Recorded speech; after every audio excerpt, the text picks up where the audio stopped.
Welcome to the Labor Link podcast. This series of interviews is focused on how fishers are organizing and advocating for their rights in global seafood supply chains. My name is Judy Gearhart, and I'll be your host.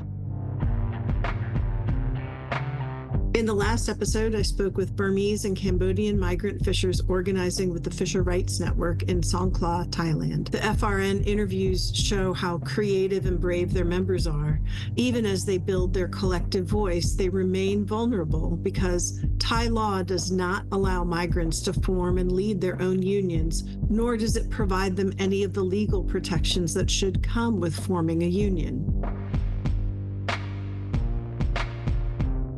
Fortunately, the FRN has the support of the International Transport Workers Federation. In this episode, we'll hear about another approach to migrant fisher organizing, one that starts in Cambodia. I'll speak with Dy TheHoya, the head of Anti-Human Trafficking and Migration Unit at the Cambodian NGO Central. Central stands for the Center for the Alliance of Labor and Human Rights. I've worked with the Central team for more than a decade on apparel worker rights, and in 2022, we posted a Labor Link podcast interview with Central's founder, Tola Moon, talking about efforts to build a broad social movement for workers' rights in Cambodia. In August of 2023, I had the opportunity to travel with the Central team overland from Phnom Penh to the port city of Chonburi, Thailand. On the way, I met Central's team in Banteminche. Central has a small office there, which has a large meeting room and a small back office. Upstairs, there's a loft space where migrant workers can stay before leaving or upon returning from Thailand.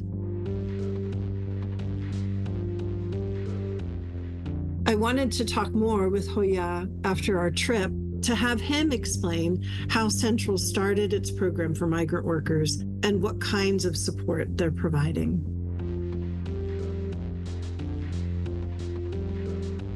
So, Hoya, thank you so much for joining me. Yeah, thank you very much for having time to talk about this issue. So, I understand from our conversations when we were traveling together that you have a two-part strategy that includes pre-departure training inside Cambodia and outreach to encourage community support networks inside Thailand.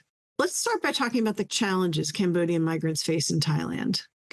And maybe you can tell me how and why Central started organizing Cambodian migrant fishers. Yeah, at the beginning, Central saw a lot of problems happen to Cambodian migrant workers who are working in Thailand. They face a lot of problems like they have no legal document, they got trafficked, they got labor exploitation by employers in Thailand. And at that time, no NGO who Cambodian migrant workers are having problems. So that's why Central started organizing migrant workers in order to empower them to understand the basic law, to protect themselves from any abuse by a broker. That's why that Central started organizing the Cambodian migrant worker in Thailand. Yeah. So you felt like you needed to enable Cambodians to have other Cambodians to talk to about these issues.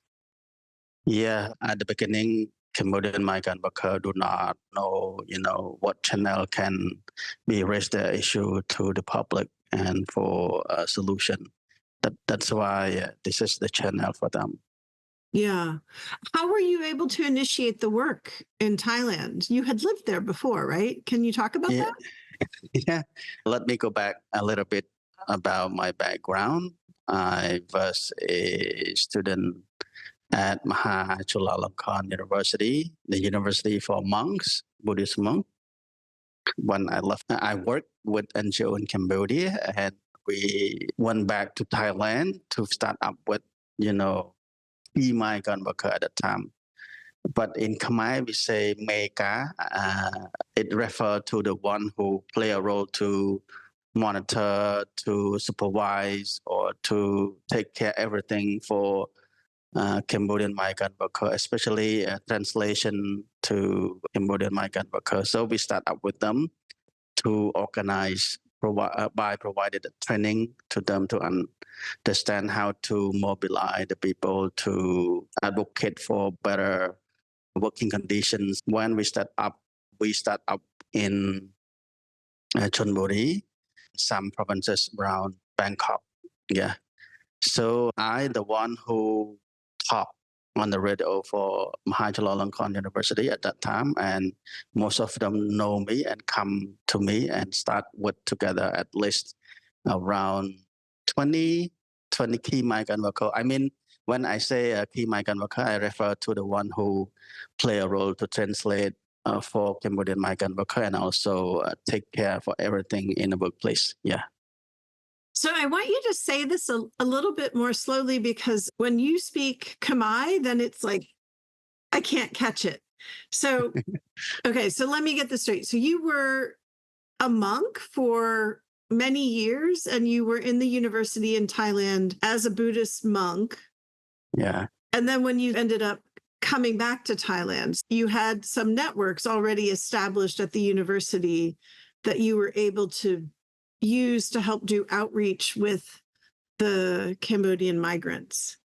Yeah. At first, I started up working with Thai embassy in Phnom Penh, and later on, I work with NGOs. The first is Legal Communication Education Center, and later on, we established new title NGO Central. I start up with Mr. Muntola, and Mr. Muntola see the problem happen to Cambodian migrant in Thailand. So we together, had a trip to Thailand to start up organizing Cambodian migrant worker. And fortunately, I'm the one ever study in Thailand, and the key migrant worker mostly know me, and it's easy to mobilize them to join with the process. Yeah.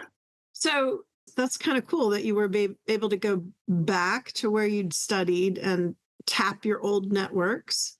And what's this word that you use? What did you call the person who helps fix everything? In Khmer. Mega. Mega. Yeah. So the mega is... Mega means supervisor. It's like that. The one who take a role to supervise Cambodian migrant worker who come to work at the workplace. They don't know how to apply for a job, how to apply for legal document. They cannot speak Thai, so they play a role to take care of everything, including translation. Yeah. So we call mega. Yeah. But is the mega really more like a connector organizer person? Actually, they work for the employer, but they feel a sense of like loving country, something like that. So we have to start up with them first. They play a role to take care of everything, and they can connect one to another. I mean, one workplace to another workplace, because they can speak Thai very well, and they have a lot of connection between one workplace to another workplace. This is the thing that we have started up with them. And another thing is that they are former monks mostly. So they have a good heart to help the victims or Cambodian migrant worker. Actually, they work for employer, for the company, but they play two roles between the company and the role to help the Cambodian migrant worker who are working in that workplace. As I told you at the moment, that they help everything, like when they want to go to the hospital, they got sick, they don't know who can take them to hospital. Only Meka or a translator or Khmer translator brought them to hospital. And when their legal document expire, only a translator or Khmer translator or Meka play a role to facilitate for applying for a legal document. This is the thing that we have to start with the Meka first, the key migrant worker first. So that's an interesting strategy. And it's also interesting that you have so many now supervisors who are actually former monks. So you knew them when you were all together as monks? It's really interesting. I think for, at least for myself and many Americans, we think of Buddhist monks as people who have dedicated their life, and they're very much in meditation and prayer. But the truth is, a lot of Buddhist monks become activists. I find it really pretty cool that there are people who served as monks and then they become activists. Yeah, the reason why they like become activists or social worker lover, I can say that because when we were a monk, we are the one who, play a role to help the people. So when they left a monkhood, they still love to help the people, especially social work.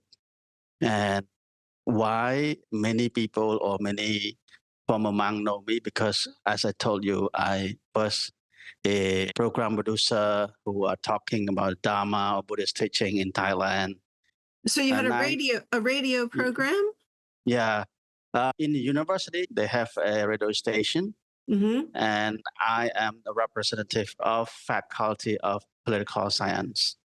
So everyone know me and get me to be a MC for a radio station of 99.75 megahertz at the time. I still remember well 99.75 99.75.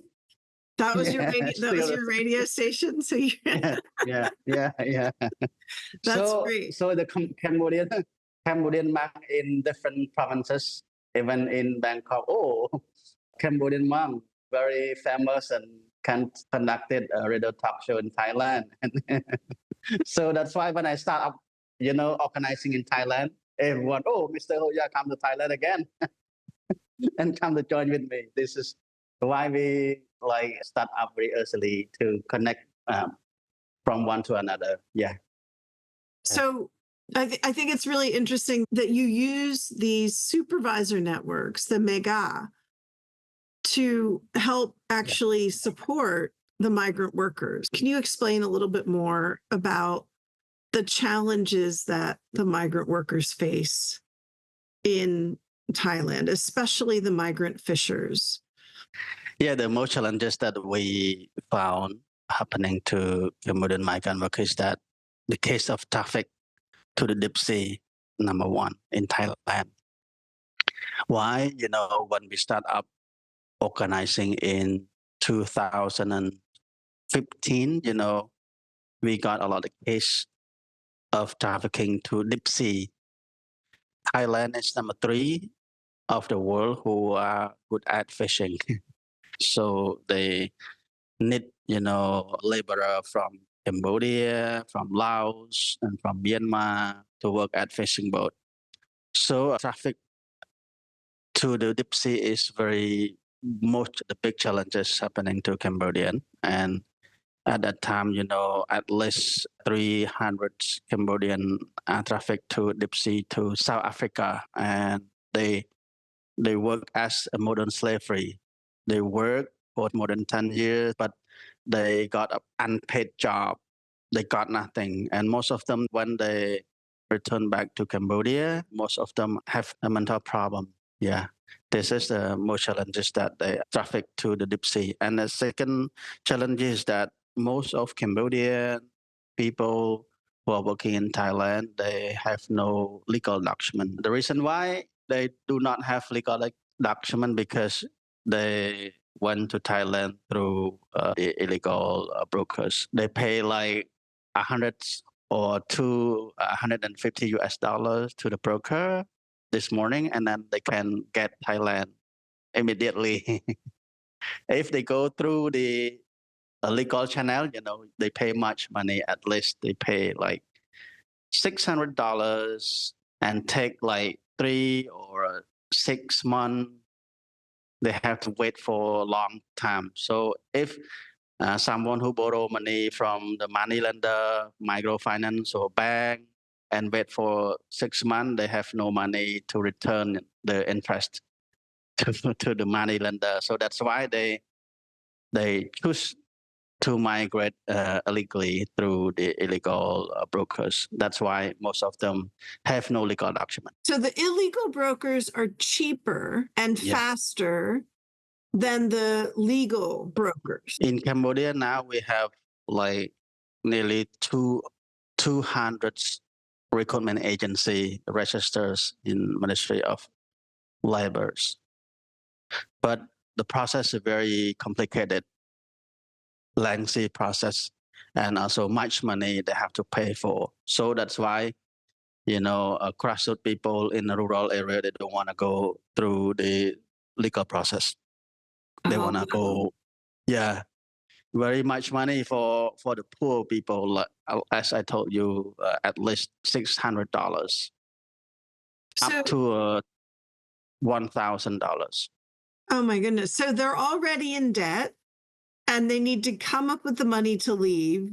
And the longer time that they're borrowing the debt and not earning money means that they're just getting deeper and deeper into debt. So there's every reason to go with the cheaper, faster.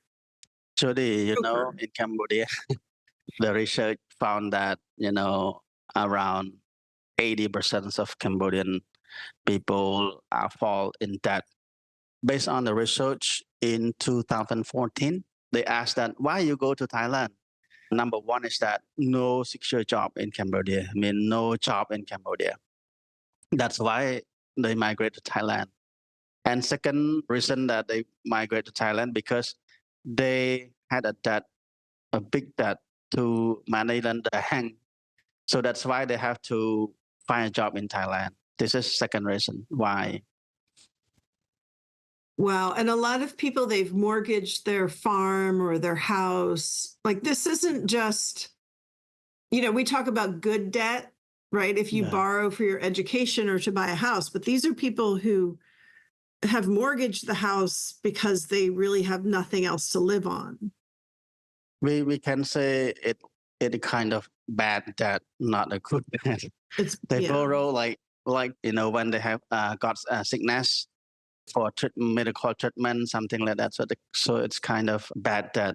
It's not a good debt. So they force themselves to migrate for a job, for earning money, to return a debt to money lenders. So we were in Bantaminche, and I need you to say that again, because I know I spent a lot of time trying to learn how to say that. You're right. Bantaminche, yeah. Really? Oh, good. Yeah.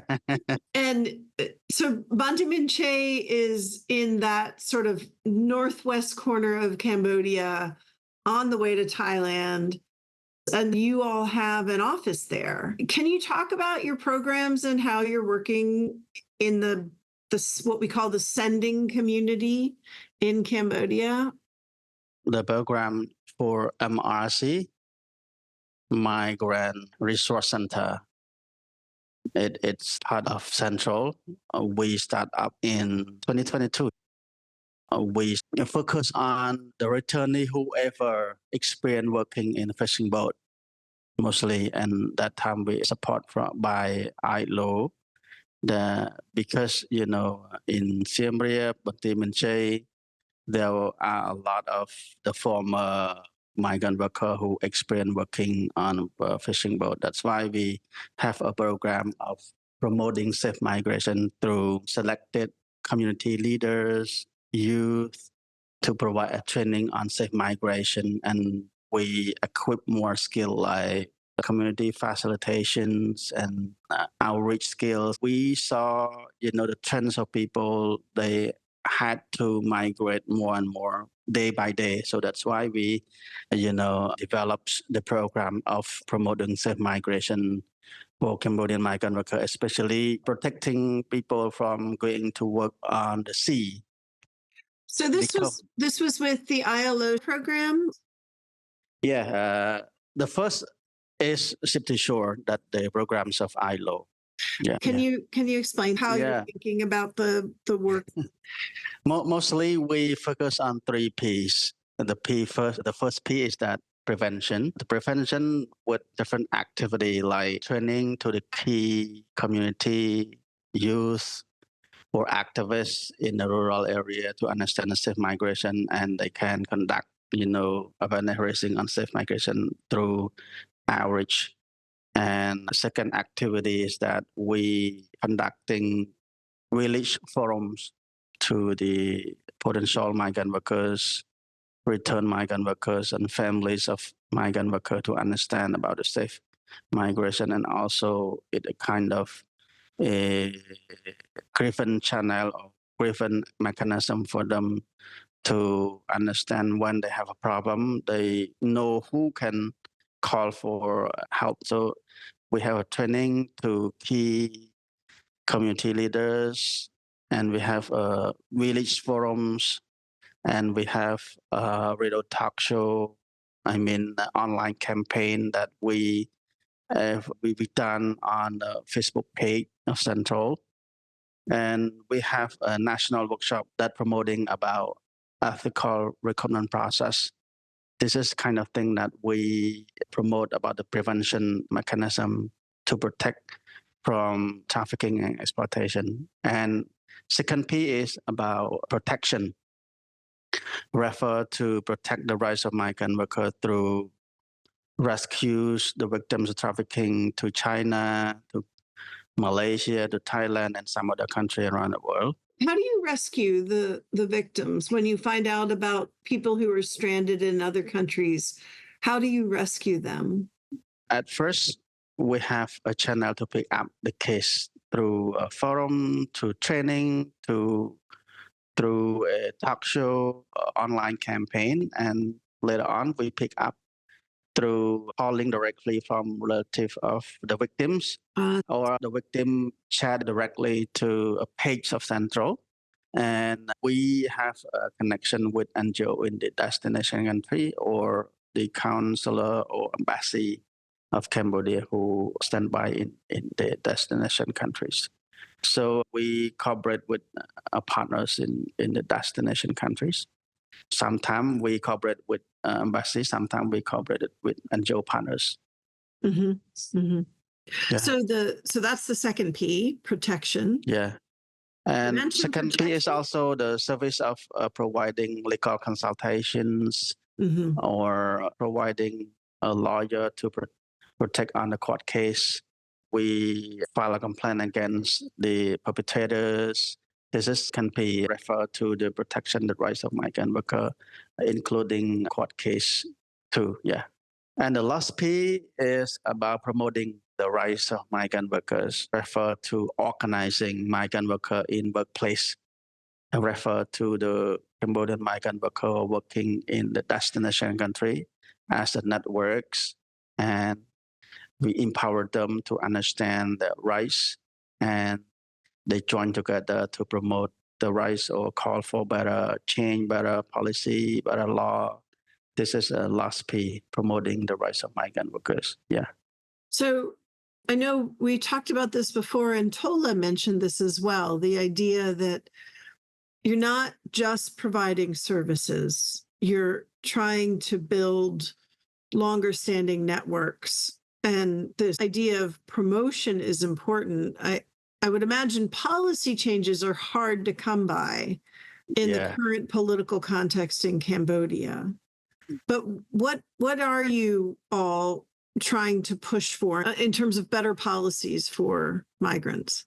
When we first started organizing in Thailand at that time, no one know, how many migrant worker in Thailand.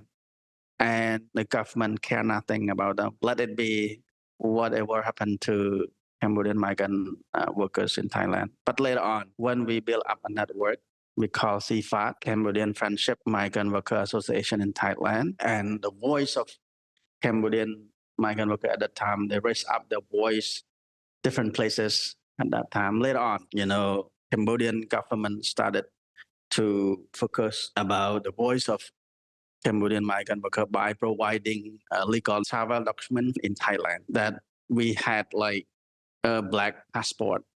Actually, it's not a passport, it's a travel document for Cambodian overseas. But in short, Cambodian migrant worker, mostly they call only black passport. So from network, they raise their voice, they raise the problem. Even we do not, see the big change, but we can see like a middle term of change, or how say primary change, something like that. So at least now the Cambodian government provides legal documentation for migrants going to Thailand. Yeah. but not only in Cambodia, but in Thailand. At that time, only a red passport that very expensive, like more than $100.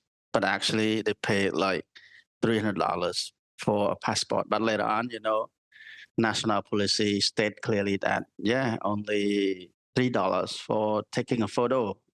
But Cambodian migrant worker, they need don't need to pay like much money. So a black passport is free for workers. Okay, that's a big Yeah. change. Yeah, but this is a theory. But in practice, they took more than $100. Right. I'm sure the brokers are still charging them. So basically, even if the government reduces the price of the passport, workers are still forced to pay something to get there. Yeah. But the government is also putting some pressure on your organizers. I mean, at the starting point, it's okay. They develop very good policy to protect the rights of migrant worker by providing legal document. They spend less for legal document, and they pay attention on social security fund. So this is a thing come up from the mobilization of workers, the voice of worker together raised up to the public. But not a big change, but we see some better change. Yeah, that's significant to get that change. Yeah, but later on, they're afraid of when they talk on social media. Before when Cambodian migrant worker have some problem in a workplace, they can raise their voice. They speak publicly on social media, but later on, no one dare to speak out when they have a problem. When we were there, we met with some fishers who hadn't been paid in 18 months. Can you explain what happened to those fishers? How is it that they weren't paid for so long? I can say it's a normal happen to a fisher. Actually, I don't want to say that's normal, but most of fisher who are working on fishing boat, they got very bad treatment, like unpaid job, low paid job, got abused. Some work a year or 2 years.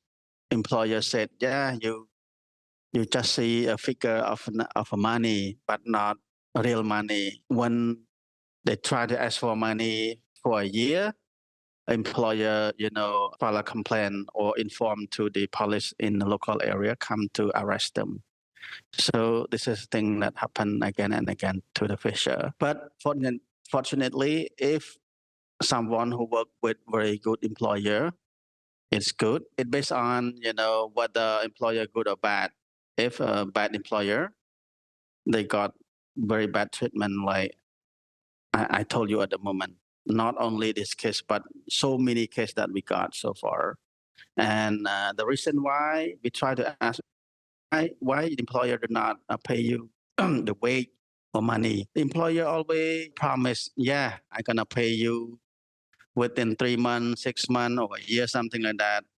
But when it comes up with a 3 months, 6 months, or a year, your employer informed to the local police say that, you are illegal migrant workers. You gonna be arrested by local authority. So when they have a problem, they don't want to file a complaint. They don't want to join the process for legal justice. Wow. I also heard about that from the Fisher Rights Network organizers in Songkhla. So what they said in Songkhla happens is that the fishers can't really leave the boat. And if they leave the boat, the employer might turn them in, and the employer's holding their documents. But you're talking about migrant fishers who don't have legal status. And if they complain that the employer hasn't paid them, they could be arrested and then I assume deported. So then they end up going home where they're in debt, and they're even further in debt with no money. Yeah. They don't want to go back home because they have a very big debt. They have to pay off for that. So they force themselves to stay longer, even though it's high risk of traffic more to another place. Wow. So the other thing that came up when we met with some of the fishers in Chonburi is several fishers were living with their wives and their children. But a couple of them mentioned that it was hard for them to get their children into school because the paperwork issues, right? The thing is that the Thai government also signed agreement for child right, even no matter legal document or undocumented, but they have access to have rights to the school. But the thing happened to Cambodian migrant workers that they do not know about their rights, and local authority also don't want to cooperate to allow children of migrant workers to join in school. But sometimes they have actions like, oh, you do not have like birth certificate, something like that. But actually, no need a birth certificate. Every children can access to the school. And another thing is that parents of children, they feel afraid because they are undocumented migrant workers. So they feel like when they contact local authority, they feel like they see, the identification or identity of undocumented and face of Thai law. It's not surprising Cambodian migrants in Thailand are afraid to speak out now. In November 2021, Thailand detained and deported Cambodian refugees who were immediately arrested upon arriving back in Cambodia. The UN High Commission for Refugees, the UNHCR, condemned the deportations.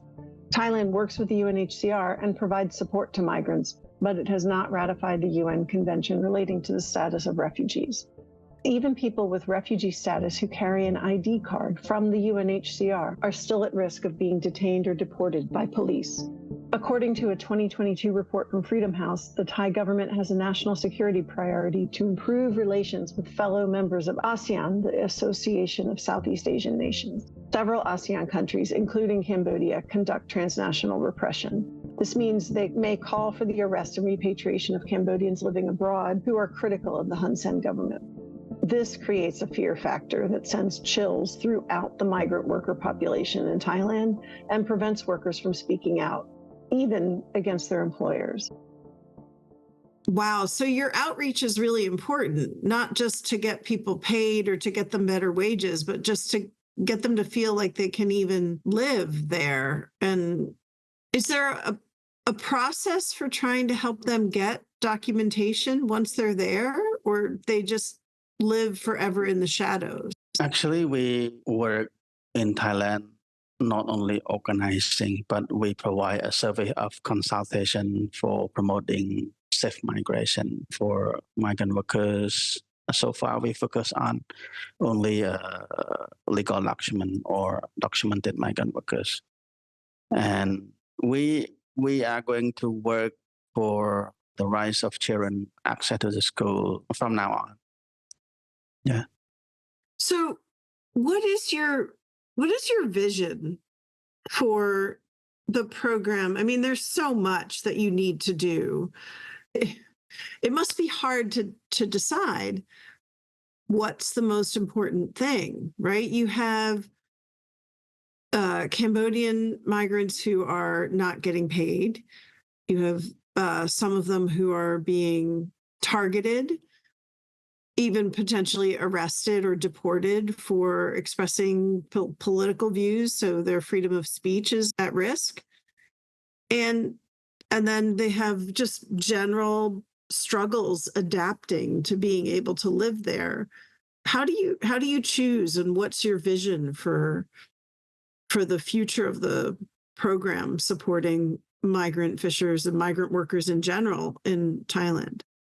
Yeah, our dream, we would like to see, very independent community-based organization run by migrant workers themselves. They understand their rights. They protect their rights. They stand up together for their rights. This is the thing that we would like to see. And another thing is that we would like to see, all children of Cambodian migrant workers in Thailand access to school. They have right to school.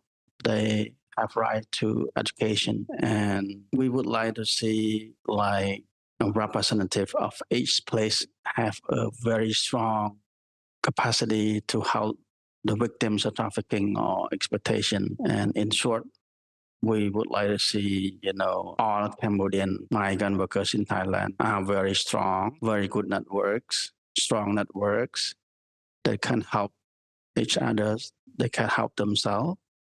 And we plan to have a center for children, we provide education for children of Cambodian migrant workers, especially in fishing community and farming community in Thailand. Yeah. Really? Wow. This is all really community-based organizing, sounds like an ambitious vision, and yet so necessary given the struggles of Cambodians in adapting to life in Thailand. I know that Central has a long history of working in organizing workers and helping workers demand their rights at work. Do you still see that as a central part of the program, or are you just saying, first, we've got to build the network structure in order for the workers to be able to start asking for better working conditions and better wages? Actually, we have to start up with empower people first, so they all together raise up the voice and protect themselves, not only about the exploitation or trafficking case, but also the rights for the children, access to education. At the same time, we worry about political interference. For example, when we build up capacity to key workers or representative in each place, and later on they are famous, they are strong, and at the same time, ruling party come to threaten or try to push them. So basically, your vision is to build up a network of migrant at the community level that's helping them access basic services, get their children into school, and also then seek to get paid when they're due to be paid, and better wages, better treatment. Is that right? Yeah. Okay. Yeah. But at the same time, you've got to find a way to get the Cambodian government to help with the legalization process to get these migrants legalized. Otherwise, they're continually at risk. Is that also part of the struggle? Yeah. Wow. And the sending community back in Banteay Minche, do you hope that can grow and thrive in terms of the support networks that you're building there? Yeah, they are part of building up network. So when we're talking about networks, we can say now network in Cambodia and network in the destination countries. Mm-hmm. So SMART, Safe Migration Ambassadors, also part of the networks of migrant workers by providing outreach activity on safe migrations and pick up the case. Yeah, it is kind of linked between family and migrant worker in the destination countries. Yeah, that makes a lot of sense. Yeah. Well, I hope that you're able to continue working and that your team on the ground is not threatened. I know that's a continuing worry and challenge. Do you have anything else you want to add? Thank you very much for talking about this issue, these topics. Very good topic. The last thing, just would like to call for every Cambodian migrant workers in the destination countries have to join together for protecting their rights together. Yeah, we together. Yeah, you need to build a movement. Yeah. Thank you very much for talking with me. And I have to tell you, one of my very dear friends is Cambodian. She was in a Khmer Rouge camp when she was 10. And so she was separated from her mother and she was working. And then when she was 12, they made it to, first at 11, she was in Thailand. And then at 12, she made it to San Francisco. So the struggle of Cambodian migrants is something I've been thinking about for a very long time. Yeah. Okay, I'm going to say goodnight, and I look forward to talking to you again. Yeah, have a good night. Okay, you too. Take care. Have a good day. Bye. Bye. Thank you for listening. I hope this provided additional insights into the struggles of migrant fisher organizing, which begins even before they migrate. As Hoya describes, a first crucial step is to build support networks among migrants so they are empowered to speak up when they need help. And this includes enabling them to find support as they settle inside Thailand and try to get their kids into schools and access to Social Security. Central's vision is broad and ambitious, but as Hoya talks about it, and having met migrant fishers when I was there, it becomes very clear how necessary their work is. I hope you'll listen again next month when we share an interview with Hardianto, the chair of SBMI, the Indonesian Migrant Workers Union. This podcast was produced by Jules Taylor and includes original music composed by Jules. To hear other great podcasts about worker organizing, go to laborradionetwork.org. Thanks again.